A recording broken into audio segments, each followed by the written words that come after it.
Bonjour, bonjour. Allô, allô.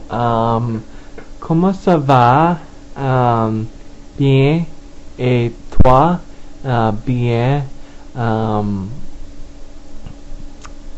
Hello, everybody. This is Richard David Lebrun. Lebrun. Lebrun. Lebrun. And today is French Week. That's right. Today, courtesy of my digital box, I've decided to point the webcam at my TV, and I've decided to turn the TV onto one of the French stations, and I'll let you have a listen. Hier, en troisième période, lorsque solidement mis en échec par Claude Giroux des Flyers. Ce soir, à Vancouver, les Canucks tenteront de profiter de l'appui de leurs partisans pour en finir avec les Prédateurs de Nashville. Les Canucks, en avance 3-1 dans la série, pourraient accéder à la finale de l'Ouest pour la première fois depuis 1994, année où ils avaient aussi atteint la grande finale. Tennis, Novak Djokovic et Rafael Nadal croiseront le fer en finale du Masters de Madrid demain. Djokovic a maîtrisé le surprenant brésilien Tomás Bellucci en 3 manches pour prolonger à 31 sa séquence d'invincibilité cette année. Nadal a aussi eu besoin de 3 manches pour éliminer son éternel rival, le Suisse Roger Federer. L'Espagnol a ainsi battu Federer pour une 16e fois en 24 duels. La finale des dames opposera Victoria Azarenka à Petra Kvitova. Baseball à Toronto, le lanceur des Tigers de Détroit, Justin Verlander, a complété le 2e match sans point ni coup sûr de sa carrière contre les Blue Jays. Verlander n'était qu'à un but sur balle d'obtenir un match parfait. Il a eu besoin de 108 lancés pour réussir le 9e match sans point ni coup sûr de l'histoire des Tigers, un gain de 9-0.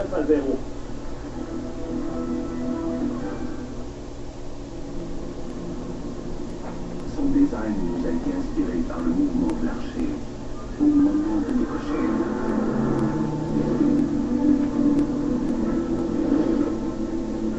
Mais nous croyons qu'il a aussi inspiré les 556 chevaux de son moteur V8 suralimenté.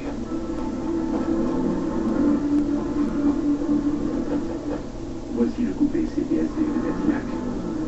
Plus Cadillac que jamais. Bonsoir. Avec le retour du beau temps, le pire est peut-être passé pour les municipalités inondées du Québec.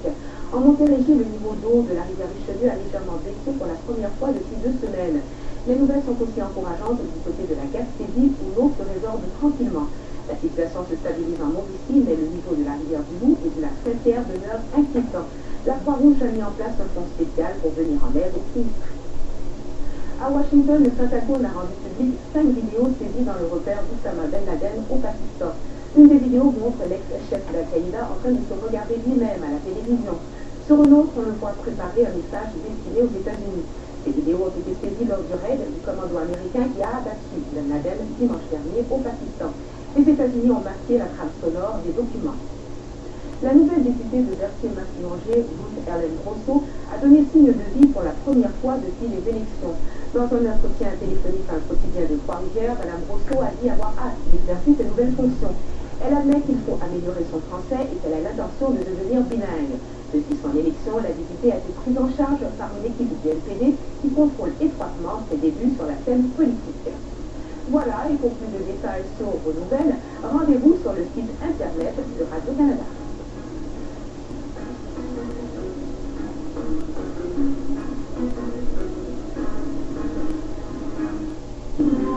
Ce soir, à Découverte, des avancées réalisées par la NASA à partir de l'orbite terrestre, des images d'éruptions solaires et de l'enfance de l'univers, de longs séjours sur Mir et la Station spatiale internationale, dans ce dernier épisode de l'histoire de la NASA.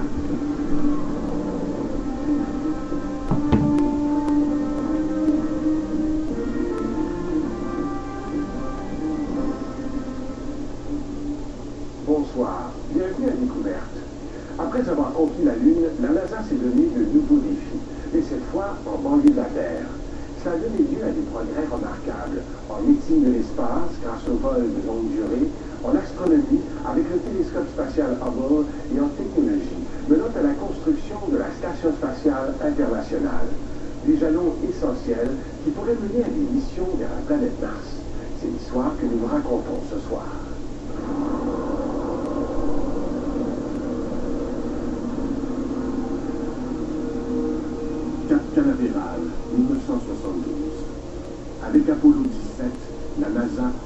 prépare à son 6e et dernier alunissage.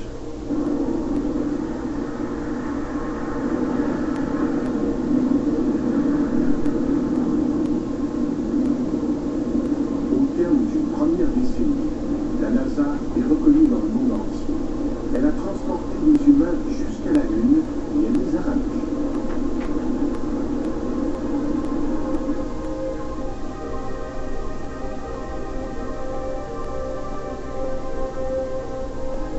L'exploration spatiale progresse. Et pour voyager plus loin de la Terre, de nouveaux explorateurs devront apprendre à vivre longtemps dans l'espace. 3, 2, 1. Fire away, Houston. Vector grid.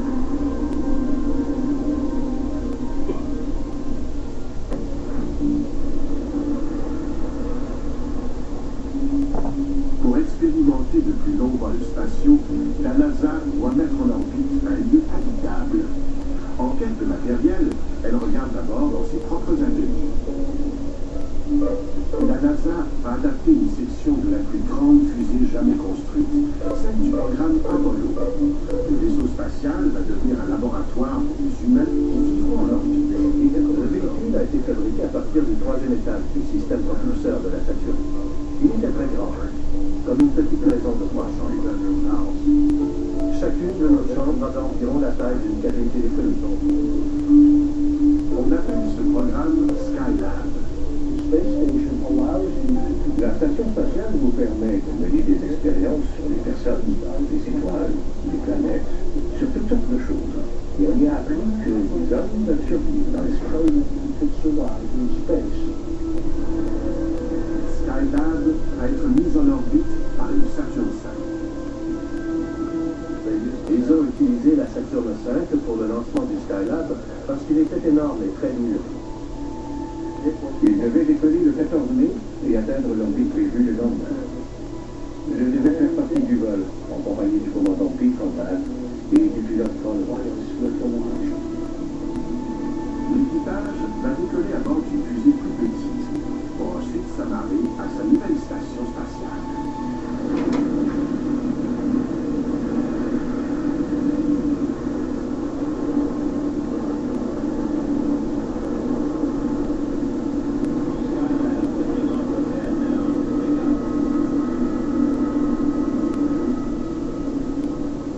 La Saturn V non habitée qui emporte Skylab décolle d'abord.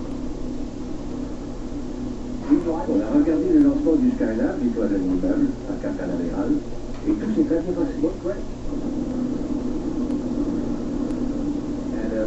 Et en rentrant à la maison, on a entendu les premiers indices à la radio que quelque chose n'allait pas.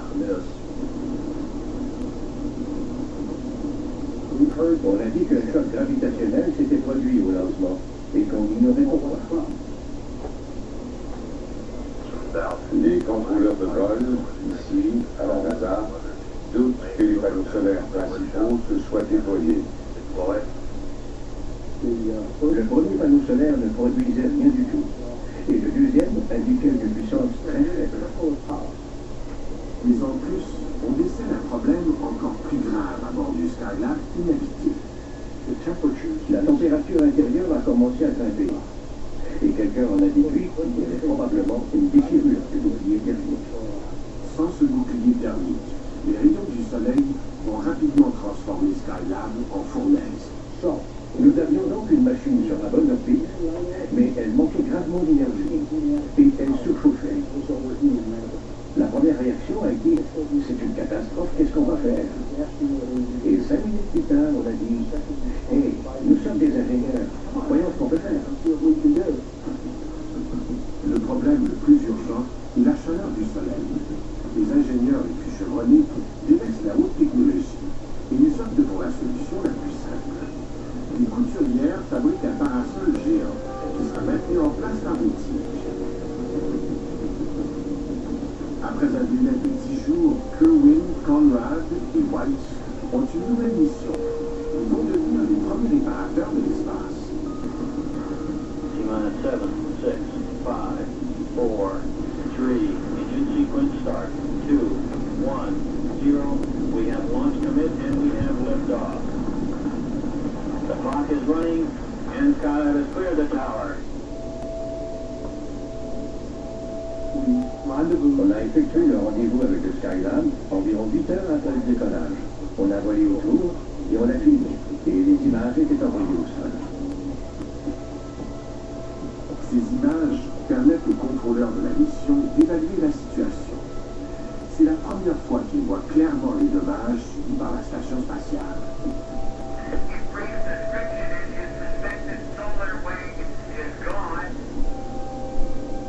À 430 km d'altitude et en se déplaçant à plus de 27 000 km/h, l'équipage doit entrer dans Skylab pour le réparer. Ça sentait un peu le brûlé, comme quand on brûle un peu de plastique. Vous savez, ce genre d'odeur.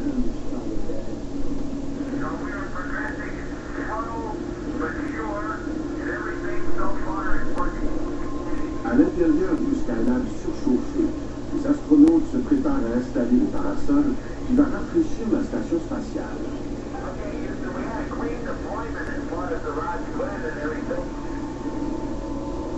Puis on a libéré le ressort et les tiges se sont tendus.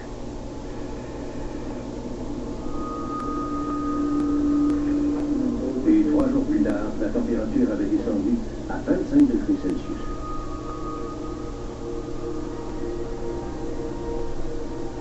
Il faut ensuite régler le problème de l'alimentation électrique. Un panneau solaire a été coincé lors du lancement et il ne peut plus déployer. Sans une réparation rapide, Skylab n'a aucun avenir.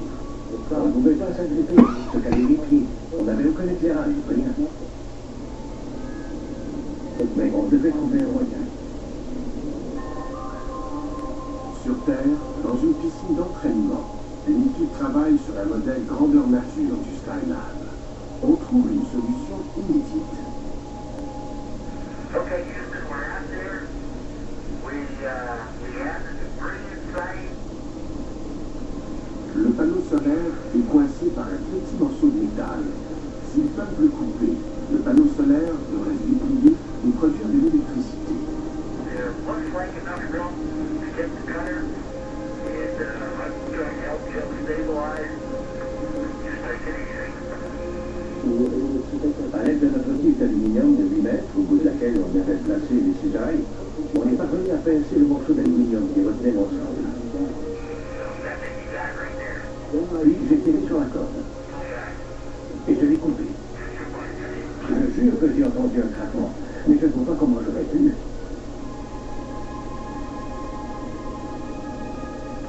On l'a fait. On a sauvé Skylab. Et ça a été l'un des plus grands spectacles de ma vie. Le panneau s'est déployé complètement à 90 degrés. Et les panneaux solaires commençaient à sortir alors que le soleil réchauffait déjà. Tout allait bien se passer. On allait mener la mission à terme. La station spatiale est maintenant en service. Pendant les 8 mois suivants, Skylab héberge 3 équipages qui établissent des records de durée pour les astronautes qui vivent et travaillent dans l'espace. On volait d'un but à l'autre en comptant aucune but entre les deux. Oh oui, on a eu beaucoup de plaisir là-haut, à flotter, à jouer à Butopan, à découvrir les merveilles de la pesanteur. Les équipages de Skylab exécutent 3000 heures d'expérience scientifique en apesanteur. Ils transforment aussi notre compréhension du Soleil avec leur premier cliché des éruptions solaires. On a fourni à la communauté de la physique solaire 1000 fois plus de données que tout ce qu'elle avait recueilli avant. Skylab est la première grande étape vers l'habitation humaine de l'espace. Il est occupé en permanence pendant près de 6 mois. William Pogue, Edward Gibson et Gerald Carr forment le dernier équipage de Skylab. Ils y séjournent 84 jours en orbite. Mon équipage devait faire 1h30 d'exercice tous les jours. Et au retour, quand nous les ont